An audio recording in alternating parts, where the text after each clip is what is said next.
Hey guys, j'espère que vous allez bien. Aujourd'hui, je suis hyper contente de pouvoir vous retrouver pour une série de vidéos que je vais commencer à faire sur ma chaîne et que j'appelle le Talk With Me. On va aborder énormément de sujets. Moi, j'adore ce type de contenu parce qu'on pourra vraiment s'aider mutuellement. C'est peut-être moi qui parle face à la caméra, mais le but, c'est qu'on puisse évoluer ensemble, qu'on puisse se motiver, se booster, tout ce qu'il y a de bien pour devenir une meilleure personne. On se retrouve à la maison, c'est terminé malheureusement les vacances, mais j'ai essayé de vous aménager un petit truc, un setup chaleureux, etc. avec mon petit feu de cheminée derrière, donc j'espère que ça rend bien la caméra. J'ai 25 ans au moment de tourner cette vidéo et je peux vous assurer que ces dernières années, j'ai appris beaucoup de choses qui m'ont littéralement changé et qui ont aussi eu un impact sur ma perception de voir les choses. C'est pour ça que pour moi aujourd'hui c'est important de vous filmer ça, même si le cheminement est long et difficile et qui n'est pas encore terminé pour moi, mais je sais que ça peut aider beaucoup de personnes. Je vais commencer par une phrase que je me répète souvent, c'est ce que tu es, les autres ne le seront jamais. On est dans une génération où malheureusement on a tendance à beaucoup se comparer aux autres, quitte à oublier ce que l'on vaut, ce que l'on est et ce qui nous rend unique. Je trouve que c'est un point important à aborder. Parce que j'ai compris une chose, c'est qu'avant de vouloir regarder ce qu'il y a autour de nous, il faut déjà se regarder soi-même. Quand tu demandes aux gens qui ils sont, de même limite se présenter, la plupart ils savent pas quoi dire sur eux, tu vois, et ça c'est quand même grave, c'est que tu te connais pas tant que ça. Du coup ce que j'ai fait, c'est que j'ai fait comme si j'apprenais à connaître une nouvelle personne. Et quand tu rencontres une nouvelle personne, tu lui trouves des qualités, tu lui trouves des défauts, tu t'y attaches et toutes ces choses font que au final tu l'apprécies. Même si elle peut des fois te saouler, te décevoir, enfin tu vas apprécier cette personne et c'est exactement ce qu'il faut faire avec toi-même. Pour moi, c'est vraiment le point de départ, avant même de commencer à parler d'évolution, etc. C'est de savoir qui je suis. Se poser les bonnes questions, celles qui nous plaisent et celles qui nous déplaisent. Par exemple, qu'est-ce qui fait que tu es toi ? Qu'est-ce que tu aimes ? Qu'est-ce que tu n'aimes pas ? Qu'est-ce que tu sais faire ? Qu'est-ce que tu ne sais pas faire ? Ça peut être des questions bêtes, mais qui peuvent être nécessaires tant que tu lui trouves une réponse.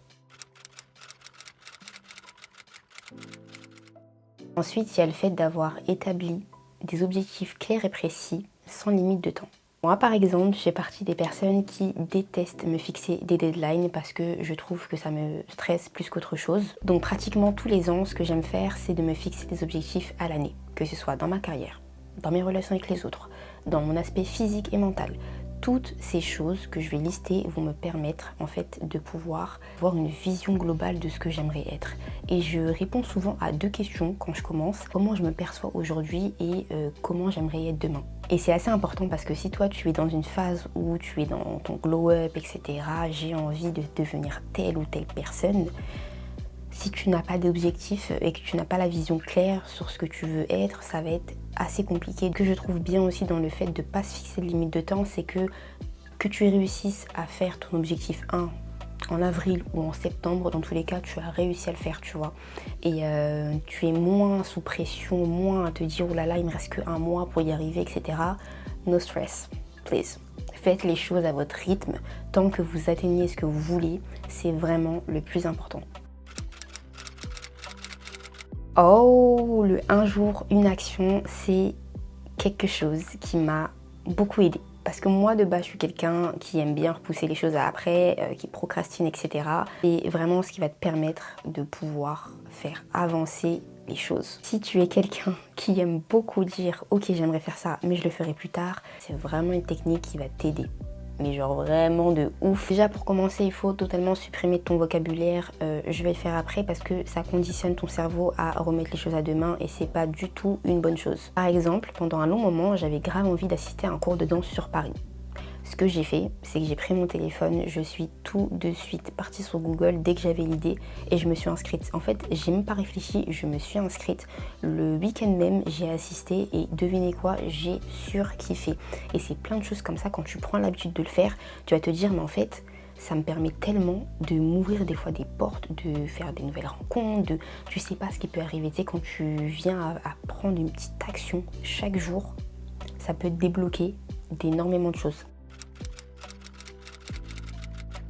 Investir sur soi-même. Je trouve qu'on n'en parle pas assez, mais le fait d'investir sur toi-même est l'une des choses les plus puissantes que tu pourrais faire dans ta vie. Ça va t'impliquer du temps, de l'énergie, des fois des dépenses financières, mais l'impact que ça peut avoir dans ta vie, je pense que beaucoup ne s'en rendent pas compte. J'ai remarqué qu'aujourd'hui, les gens ont beaucoup plus de facilité à dépenser pas mal d'argent dans tout ce qui est shopping, faire des gros paniers Zara et Shein, mais vont vraiment avoir du mal à se payer des livres pour acquérir de nouvelles compétences et connaissances, à investir dans du matériel par exemple, à participer à des conférences, à se payer des formations. Ça, c'est des choses qui vont réellement te servir sur de la durée. Et là, je m'adresse principalement aux plus jeunes, ceux qui rentrent dans la vingtaine, qui rentrent dans l'âge adulte. S'il vous plaît, investissez dans des vraies choses. Vous allez me remercier plus tard. Et je sais que si on ne nous le dit pas, on va pas forcément en prendre conscience, etc. Mais il y a un an, j'ai sauté le pas et j'ai décidé de créer mon business. Ok. J'étais aussi, comme beaucoup, réticente à l'idée de devoir dépenser beaucoup d'argent dans mon matériel. Je l'ai fait. J'ai sauté le pas aussi pour ça. J'ai dépensé environ 10 000 euros. Ok. C'est une somme qui est assez élevée, c'est pas rien. Mais je me dis aujourd'hui que ça marche ou que ça ne marche pas, je n'ai aucun regret parce qu'en un an, j'ai appris tellement de choses. L'argent n'est pas fait que pour se faire plaisir. L'argent est fait aussi pour pouvoir avancer dans la vie et pouvoir préparer son avenir. J'ai pris la décision de supprimer il y a maintenant quelques années toutes les distractions possibles. Alors là, je ne parle pas du tout de tout ce qui est organisation pour avoir plus de productivité, etc. C'est vraiment l'aspect des relations que je peux avoir avec les autres. Moi, je sais que pendant très longtemps, je pouvais garder des gens dans ma vie qui étaient une distraction ou qui avaient un impact hyper négatif sous prétexte parce que je les aimais bien, supprimer. Et je ne parle vraiment pas de masquer, de pister, de restreindre, je parle de supprimer. Il faut vraiment des fois penser à soi et se dire écoute, je commence à grandir, j'ai envie de faire ma vie, j'ai envie de prendre, je sais pas, une autre direction. Je veux avancer avec des personnes comme moi. Je veux avancer avec des personnes qui vont me surélever limite et pas l'inverse. Regarde, je te donne un exemple. Tu te connectes sur Instagram et tu tombes sur une personne ou un type de contenu qui te plaît pas, qui te fait pas bien sentir, etc. La question que je te pose aujourd'hui, c'est pourquoi tu gardes cette personne ou pourquoi tu t'infliges ça? Pourquoi au final? Qu'est-ce que ça va t'apporter de plus et de positif dans ta vie? Rien. Je pense qu'il est vraiment essentiel de reconnaître que ton ressenti compte, qui n'est vraiment pas à minimiser. Aujourd'hui, on a la possibilité et la chance de pouvoir changer les choses et tout commence par nous-mêmes. Tu peux totalement changer ça avec du contenu positif, en regardant par exemple des vidéos qui te motivent, peu importe, mais essaye vraiment de suivre une direction ou des personnes qui se rapprochent, comme on parlait tout à l'heure, de tes objectifs et de la personne que tu aimerais être. Il y a aussi le fait de célébrer ses propres réussites. Moi, je sais que pendant un long moment, j'avais beaucoup de mal à reconnaître ce que j'ai pu faire de bien. Parce que pour moi, c'était pas si ouf que ça.